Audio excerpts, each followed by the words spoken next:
It doesn't matter what hand you're dealt. As a matter of fact, sometimes a bad hand actually leads to wonderful gifts.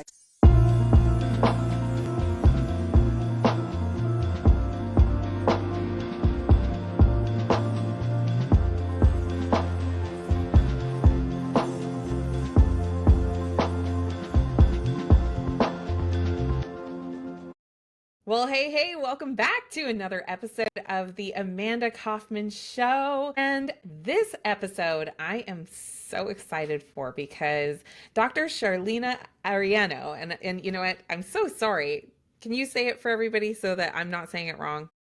Absolutely. It's Dr. Charleanea Arellano. Arellano. Okay, I was close. But my friend, Dr. Charleanea Arellano, is a psychologist, board certified coach, leadership alchemist. I love that.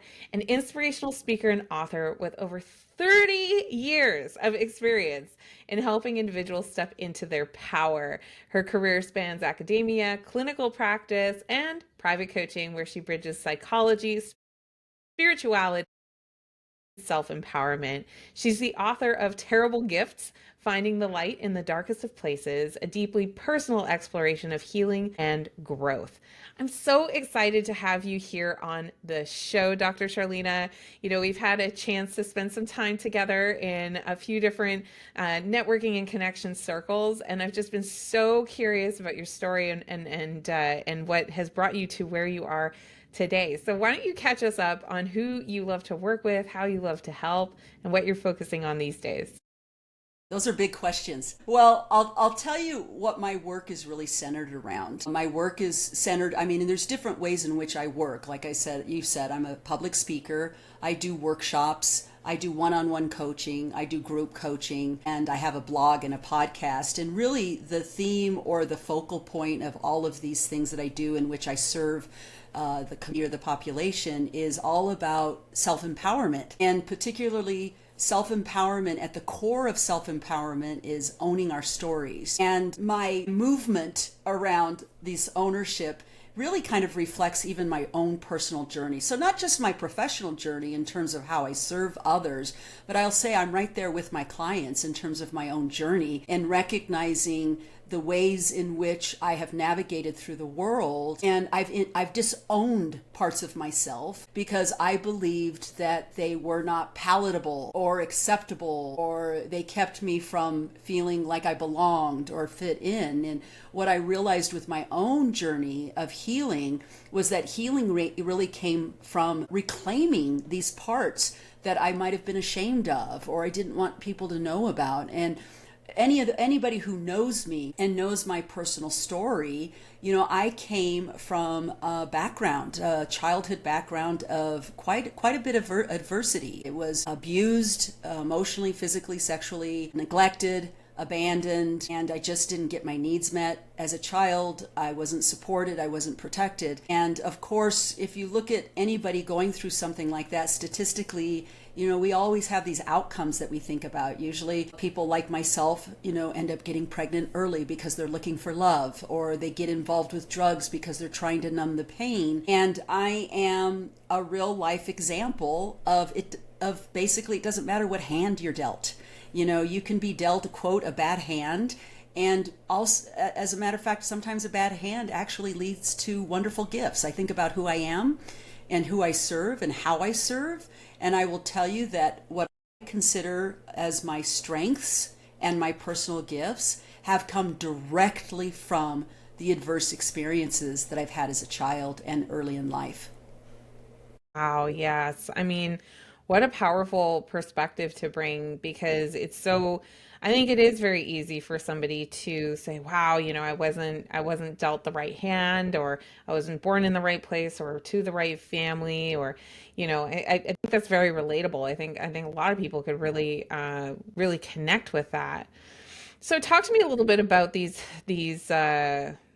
powerful moments that we can access even in moments of diversity. Like, what might that look like for someone? What's really important is, I think and I'm only going to focus on the American culture because that's only the experience I have. So I want to make this really clear. I understand that other cultures may have a different experience. So we're speaking about what it means to be growing up in the United States. And What I believe that we have done as a culture is that our focus tends to be outward. And I think even more so now with the advent of social media. Like, I don't want to age myself too much, but there was a time when there were 3 TV channels and things were closed and there was no cell phones and there weren't voicemails and there weren't computers.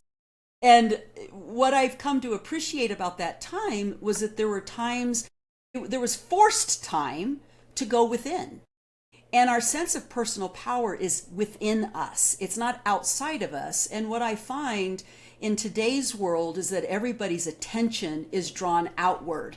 And they're looking for answers outside of us. We're looking for answers that somebody else is going to give us. You know, what's going to be the next greatest thing, that kind of stuff. And what it does is it takes us away from our own internal wisdom, our own internal compass. And so how do you get back to that? It's funny. I have a lot of my clients say, I don't get it. I don't understand. What do you mean you go within? They're really puzzled by that.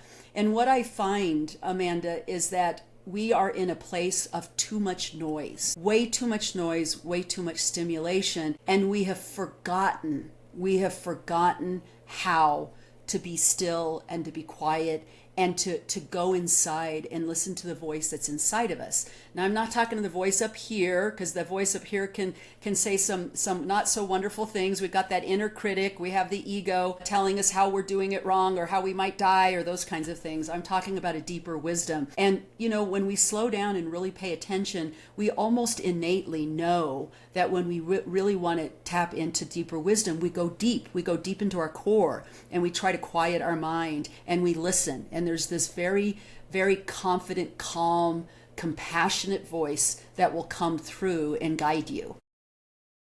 You know, I love this. And you know, what's so funny as I'm listening to you explain this, first of all, yes, absolutely, so much noise. And I think about that all the time when I'm, you know, promoting my business and doing this show and like doing all the things. I'm like, I'm adding to the noise, but I'm also like, higher quality noise, right? There's going to be lots of noise. So we got to put some quality noise out there. But even like in the coaching space, you know, I founded the Coaches Plaza and I work with a lot of coaches.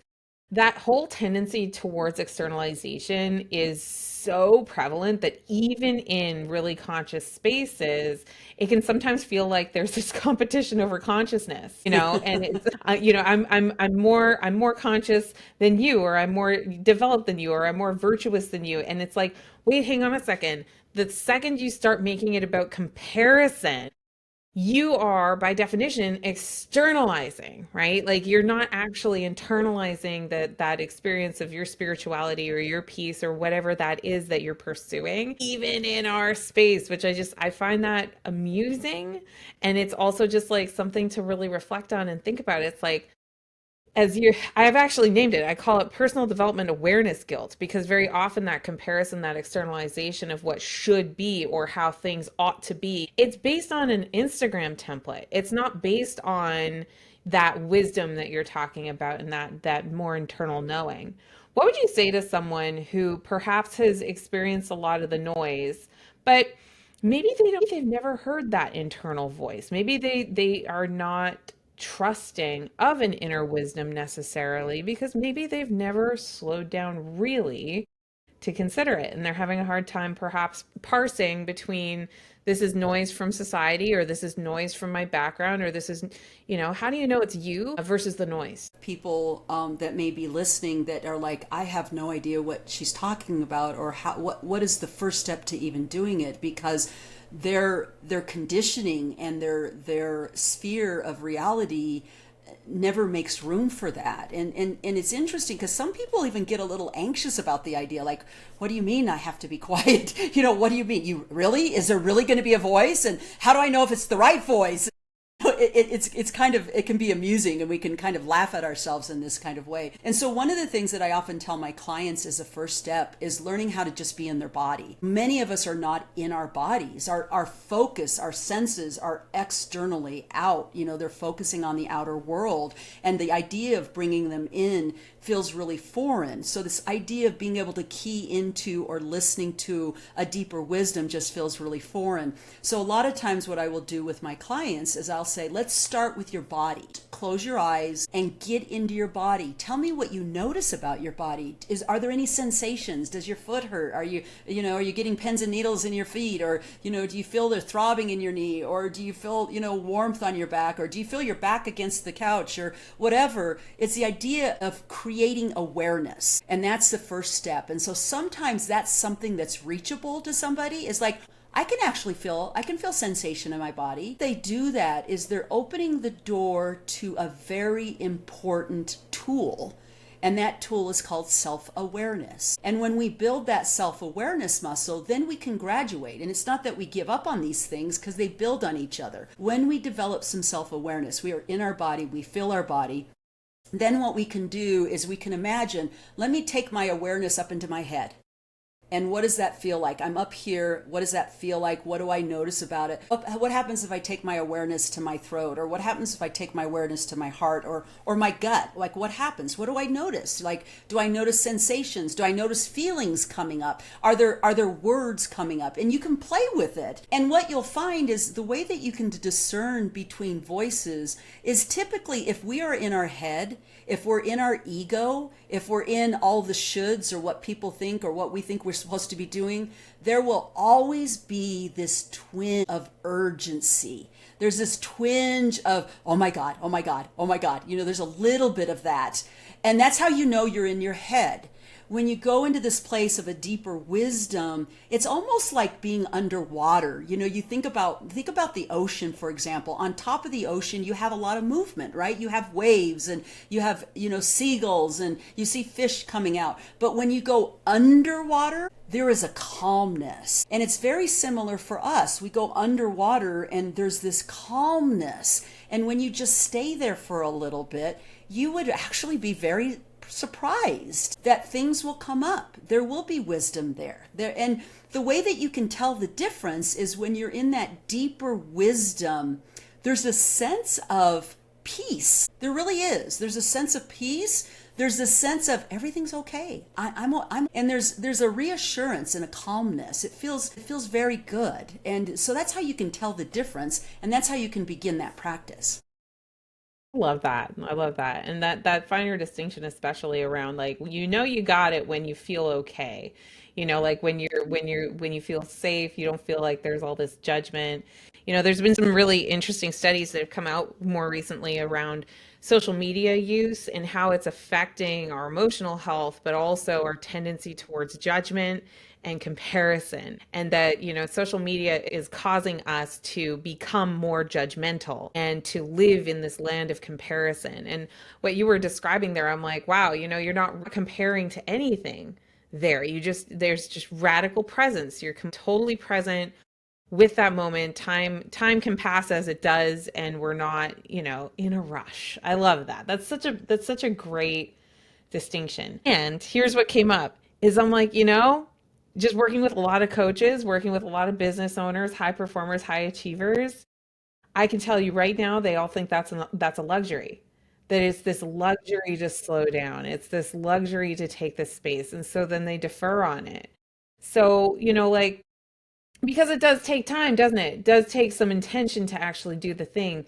So to make the space. So what do you see as signals that someone really, really ought to consider taking that time? I think it's a great question, Amanda, and I totally get it. And believe me, I'm going to raise my hand. I am a high achiever. I am that person that's on the go, go, go, go, and there's not time to rest. I am that person. And so I need to work with my own tendencies here. And what I would say to that is a couple of things. One is there's actually a cost to more of that kind of frenetic, urgent, anxious energy. You're not very efficient, and you're actually not very effective. And I think when you actually practice it, because the other thing is, I'm not talking about sitting down with your legs crossed and your fingers, in the Om sign and sitting there for 20, 40, 50, 60 minutes. I'm not saying that at all. Sometimes presence can happen in 10 seconds. And so, I think it's important, to think about Do you want to be in your car going down every street corner wondering where you're going, going in circles or ending up in the same spot? That's what happens when we're coming from that place of urgency and I got to go, I got to go, I got to do, I got to do. When we're in that more centered, wise place, we have a direct line to where we're going, And so in some ways, when people say, well, I don't have the luxury, something to consider is, what is it costing you in terms of effectiveness and efficiency when you don't dip into that deeper wisdom? So that's a different way of looking at it, because I'm sure we've all been in the place where we're anxious and frenetic and we're going after this and we're going after that and we're going after this. And then when we have a time to slow down and reflect, we're like, oh, wow, I actually wasted a lot of time, or boy, that wasn't really a good decision, or wow, that wasn't really aligned with what I was trying to do. And so to look at it from a perspective of actually getting in touch with that deeper wisdom actually gets you on the trajectory of more efficiency. It really reminds me of so many things that we focus on in high performance and achievement, which is, very often the cost of these things is not that moment, that minute you didn't slow down, or that day you skipped the meditation. That's not where the cost is. The cost is in the accumulation of the habit. And, it's the same thing with your nutrition, same thing with your sleep, same thing with your movement. It's like one day is probably not going to make or break your performance. But if your routine is rooted in avoiding this slowdown and avoiding presence, then that is really a recipe for challenge and trouble. Yeah, absolutely. So I'm so curious, like when you work with someone, what's your first go-to place that you like to go with the people that you like to work with to help them to access this inner knowing and start to, unpack some of the powerful things that they can really be doing? What do you do kind of first day of school when you work with someone? Great question, Amanda. I will tell you that most of the people that I work with, there is a pattern to what I see. And, I'm working with high achieving kind of badass women.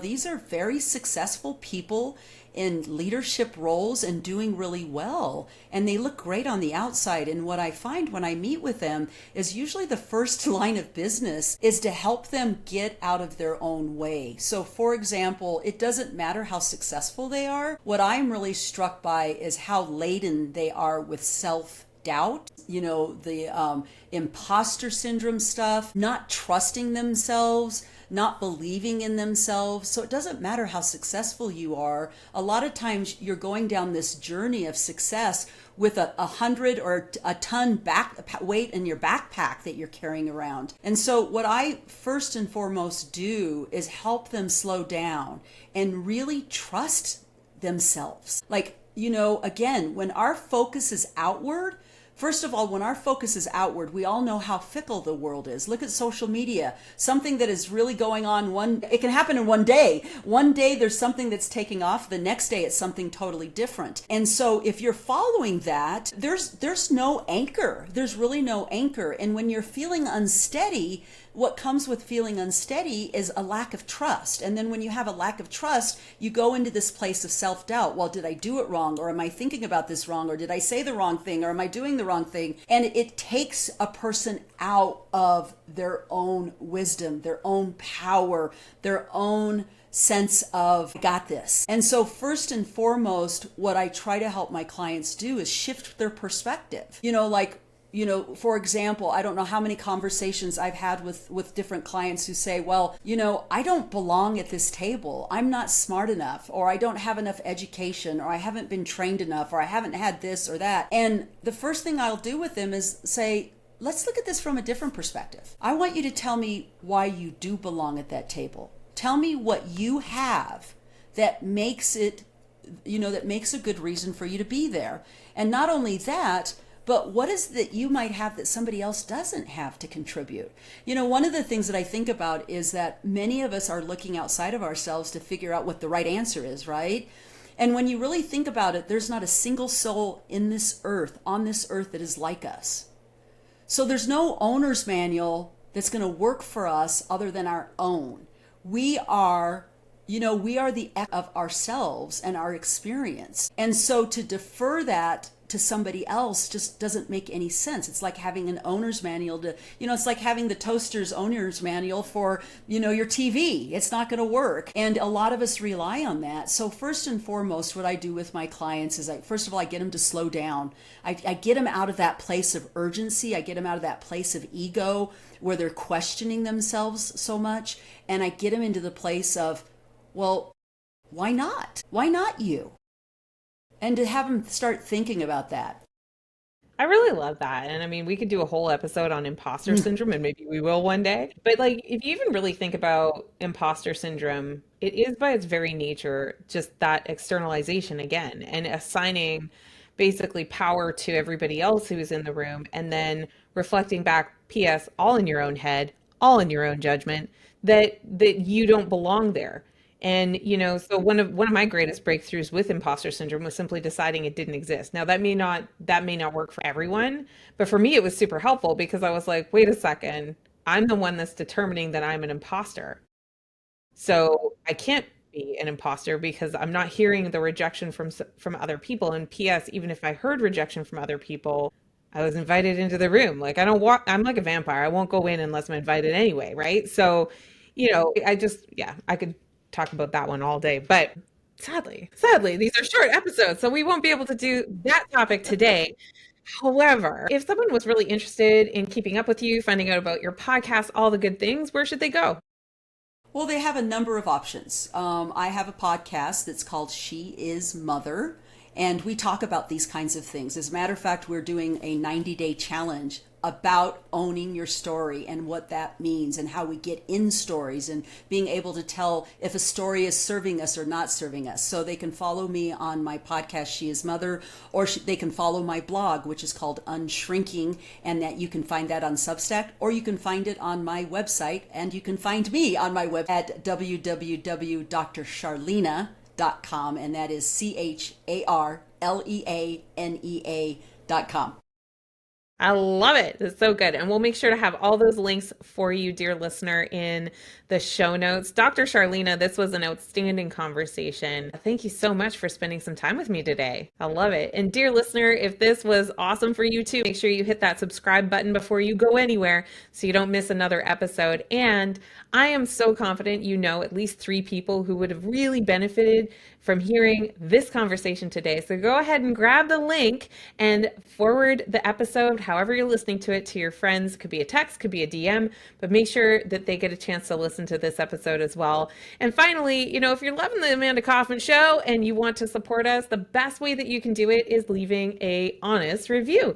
So you can leave a review anywhere that you are watching or listening to this episode. And you taking that 30 seconds to do that means the world because it allows other people to determine in advance whether they want to spend time with us.